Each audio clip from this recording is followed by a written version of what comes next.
First tonight, after losing in a Battle of the Bands competition in southern Maine more than 30 years ago, the members of a rock group called Unfinished Business decided it was time to split up. More than 3 decades went by, and they never played together. Then, just before the start of the pandemic, the guys decided it was time to dust off the amps and start jamming again. Now they're called the Unfinished Blues Band, and they're ready to rock.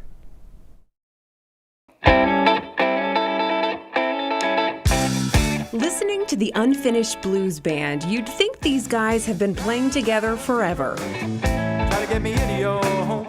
And they have been. Well, sort of. Guitarist Rob Babson and drummer Dean Clegg started the band in high school in the mid-'80s. They called themselves Unfinished Business. You know, we played too long without a bass player. Yeah, it's pretty hard. Just guitar and drums is pretty challenging. I can't play music at all without bass. The White anymore. Stripes, so they can do it. Yeah, they can do it. Luckily, they knew a guy. Troy Bennett joined soon after on bass. At that point, I was learning how to play the guitar and the banjo, and I don't know, I feel like one day in rehearsal you pointed at me and said, "You could be the bass player in my band." And I said, "I don't know how to play the bass." And you said, "I'll show you." And I said, "I don't have a bass." And you said, "I'll drive you to the music store and you can get one." Found a good one, $125. $125 for my first bass. And What kind of bass was it? it was a Kingston bass. Kingston, that's right. And we bought that on a Wednesday in the summertime, and we played our first gig on Saturday. Wow, My quick. bass line sounded something like this. Dun, dun, dun, dun, dun, dun, dun, dun. Did it just mesh perfectly, or what was the moment that you guys were like, yes, this is it? Well, I also had a garage we could rehearse in, so Yes, that was also that a draw. helped. My parents didn't mind. We had a garage. We were a garage band. My mother had a hair salon next to the garage, so we would practice in the garage, and you could hear pretty much everything in the hair salon, but they were very patient with us. It was the first time I'd ever played with, with somebody, and it was like fantastic. It was magical. Yeah. It's really cool. Like I didn't know we could do that, kind of thing. It's really, really great. So we just kept playing. We just kept, getting our parents to drive us somewhere to meet to play. This was back in 1988, when mullets and music were life. Yeah, played a party or two, played the high school dance. We played Blue Suede Shoes and Johnny Be Good and several other Chuck Berry tunes. By the summer of 1989, the trio was preparing to take on their biggest challenge yet as performers, the Battle of the Bands at the Roost in Buxton. There were several rounds. We won the first 2 rounds, I think. Yeah. And then we played in the finals here on July 14th, 1989. I know that because the photographs from that night have the date burned in the corner of it. From my mom's camera that did that. The only reason I know that. Yeah. And we were here. The place was pretty full of people. Nice. Chem-free teenage dance night, and we had to play 3 or 4 songs, I think. And then we lost. We didn't win. We came in second.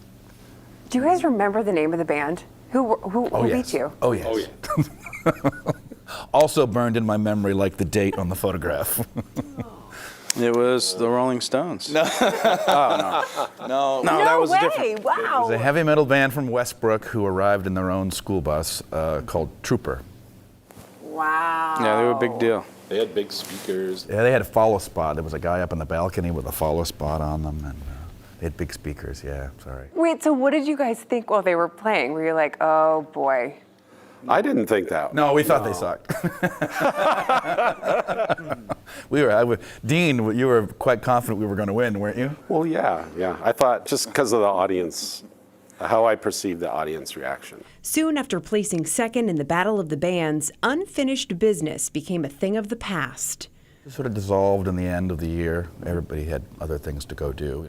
I didn't really think that we would get back together, but I always had kind of thoughts that we would. Fast forward more than 30 years and the band is back together. Sitting in the kitchen with my paper and a pen. They've still got that same love for music, but they've adopted a new name, the Unfinished Blues Band. These days, the guys are writing their own music and even professionally recording their new songs. It's been great because It's been awesome. yeah. Better than it was in the old days, that's for sure. There's one thing, we have a tuner now. we know how to tune our instruments. Yeah, it's hard when you're younger and you're starting in a band and you're chasing your dream and everything, and the politics and the disagreements, and you know, when you're younger you might not have the life experience. So this has been a real joy because we've all kind of been through all that, and we're just playing for fun, and we're playing to make each other happy, and that's the best part. That's why it's awesome. Later this week, the band will take the stage again here at the Roost in Buxton to share their new songs and celebrate the band being back together, and maybe even redeem themselves. Say that Trooper does watch this. Oh, we want them to come. Oh, for sure. Okay, yeah, that's what I thought. Trooper, if you hear this, if any of you are still around, and I hope Camera's you over are. there. I'm not supposed to look at the camera. Trooper, if you're out there, of course, yeah. I mean, get in contact. Go to our website, send me an email, and you can come in for free. What would you like to say to them? You bastards. Can't say that on TV. If you want to see the guys play for yourself, just head to unfinishedbluesband.com. The show is this Saturday in Buxton at the Roost. And Trooper, you heard them. They want to see you. So if anyone watching happens to know the band members or went to Westbrook High School in the 80s, pass the word along. And bonus points if you got a mullet. Yeah, exactly. Mullets were life in the 80s, man.